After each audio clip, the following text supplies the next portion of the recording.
دیکھیں، آپ لوگ گناہ بھی کریں گے اپنی زندگیوں میں، ہم غلطیاں بھی کریں گے، لوگوں کا حق بھی کھائیں گے، لیکن مسئلہ یہ ہے کہ ہم ندامت کا اظہار ان چیزوں کے اوپر نہیں کرتے۔ اور اللہ کی ذات کو، یہ میں آج آپ کو بتا رہی ہوں کہ خدا کی ذات کو وہ لوگ جو گناہ کے اوپر یا غلطیوں کے اوپر شرمندہ ہوتے ہیں، وہ اتنے اس کو عزیز ہوتے ہیں، اتنے پیارے ہوتے ہیں، اس کو وہ بندے لگتے ہیں، ندامت کا اظہار کرتے ہیں اور شرمندہ ہوتے ہیں۔ اور وہ خود کہتا ہے کہ مجھے پتہ ہے کہ تم گناہ کرو گے، مجھے پتہ ہے تم غلطیاں کرو گے اور تم بڑی بڑی لسٹیں بناؤ گے، لیکن ایک چیز ہے، وہ کہتا ہے کہ تم ہر چیز کر لینا، میں بہت رحم کرنے والا ہوں، لیکن ایک چیز اپنے اندر کبھی نہ لے کے آنا۔ ایک گناہ ایسا ہے جو زندگی میں کبھی نہ کرنا، چاہے تم نے زمین سے لے کر آسمان تک گناہ کر لیے ہوں، لیکن ایک ظلم اور ایک گناہ اپنے آپ پر مت کرنا۔ اور وہ گناہ کیا ہے؟ کہ میری رحمت سے کبھی مایوس مت ہونا۔ میں بہت رحیم و کریم ہوں، میں بخشنے والا ہوں، مجھے کوئی فرق نہیں پڑتا اگر میں بخشنے پہ آ جاؤں، لیکن تم یہ گناہ کبھی مت کرنا، یہ ظلم اپنی ذات پر مت کرنا کہ کبھی میری رحمت سے مایوس ہو جاؤ۔ اور یہ اللہ نے ایسا کیوں کہا ہے؟ اس کی بہت بڑی وجہ ہے، کیونکہ آپ 100% کبھی بھی پرفارم نہیں کر سکتے، اور خاص طور پہ جب آپ کا مقابلہ ایسے دشمن سے ہو جو خدا کے آگے کھڑا ہے، جس کا خدا سے مقابلہ ہے، شیطان سے آپ کا واسطہ پڑا ہے، جس نے قسم کھائی ہے کہ وہ آپ کو آخر تک بہکاتا رہے گا۔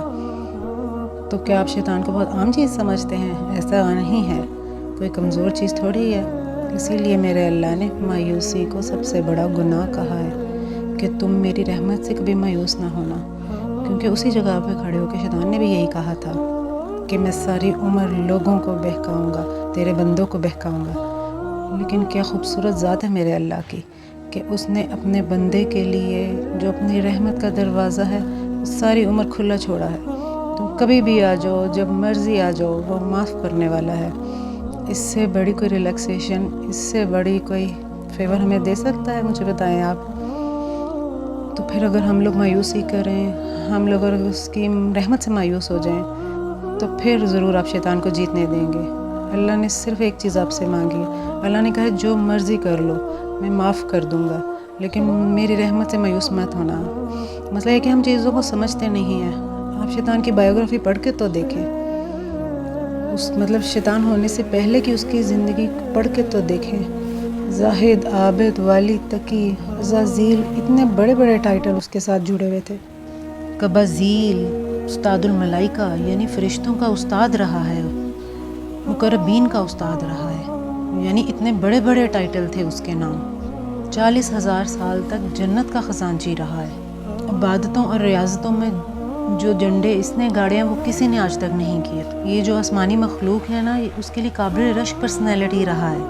آپ اس کی بایوگرافی شیطان ہونے سے پہلے اگر پڑھیں، چیز میں اس کی ایکسیس تھی، کائنات کی انفارمیشن، کائنات تک اس کی ایکسیس بے تحاشا تھی، اور اللہ کے ساتھ اس کی بڑی زبردست ریلیشننگ رہی ہے۔ اتنا خوبصورت ریلیشن اس کا اللہ تعالیٰ کے ساتھ تھا، لیکن اس کے بعد کیا ہوا؟ وہ لئیس ہوا، ابلیس ہوا، شیطان ہوا، کیونکہ اللہ تعالیٰ کی ذات کے سامنے اس نے چیلنج کر دیا تھا۔ اس نے کہا تھا میں نہیں مانتا آپ کے فیصلے کو، یا میں آپ کے فیصلے کی، آپ کے حکم کی تعمیل نہیں کر سکتا۔ تکبر کیا اس نے کہا میں نہیں مانتا، لیکن پھر بھی میرے اللہ کی ذات دیکھیں اور ظرف دیکھیں اس ذات کا کہ اس گستاخی کے اوپر اس کو فوراً سزا نہیں سنائی، ورنہ مشکل تھا اس ہستی کے لیے کہ اس کا نام و نشان اس صفحہ ہستی سے مٹا دیتے۔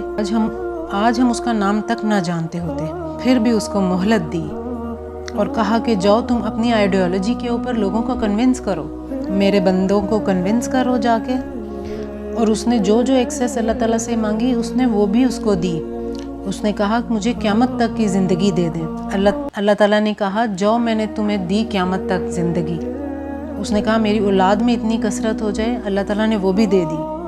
اس نے کہا جس کی شکل میں آنا چاہوں میں آؤں، اللہ تعالیٰ نے کہا جا تجھے یہ بھی دیا، اور کہا کہ یہ لوگ تجھے نظر آئیں گے لیکن تو انہیں نظر نہیں آ سکتا۔ ان کے مال میں تیرا حصہ ہوگا لیکن تیرے مال میں ان کا حصہ نہیں ہوگا۔ یہاں تک کہ اس نے ہمارے دماغوں تک، جسموں تک، یعنی خون تک ایکسیس حاصل کر لی اور دی اس کو ایکسیس۔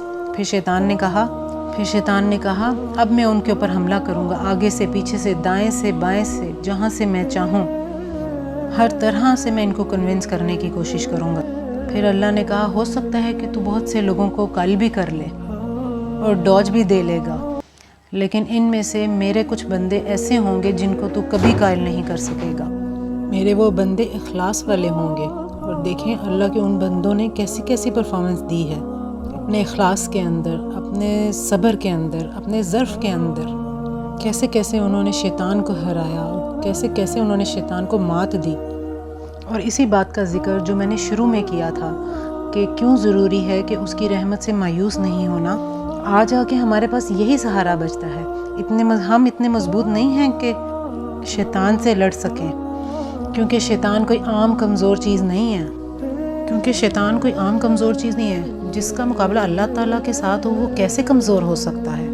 لیکن ایک چیز ایسی ہے جو اللہ نے ہمیں ریلیکسیشن دی ہے کہ اللہ تعالیٰ نے کہا ہے تم سارے دنیا کے گناہ کر لینا لیکن میرے سے مایوس کبھی مت ہونا۔ اور یہیں پہ آ کے شیطان پرفارم کرتا ہے۔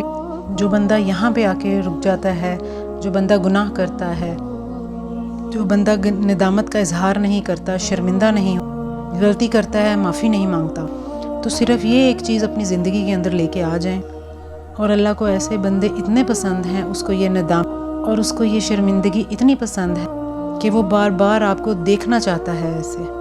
کبھی کبھی وہ صرف اس وجہ سے بھی دعائیں قبول نہیں کر رہا ہوتا، کبھی کبھی ہمارا وہ کام صرف اس وجہ سے نہیں ہو رہا ہوتا کیونکہ وہ چاہتا ہے کہ ہم سجدے میں اس کے پاس گرے رہیں۔ اس کو اچھا لگتا ہے اپنے بندے کا گڑ گڑانا، دعائیں مانگنا، راتوں کو اٹھ اٹھ کے دعائیں مانگنا، جاگنا، عبادت کرنا۔ تو یہ ایک گناہ زندگی میں کبھی نہ کرنا کہ اس کی رحمت سے مایوس کبھی نہ ہونا۔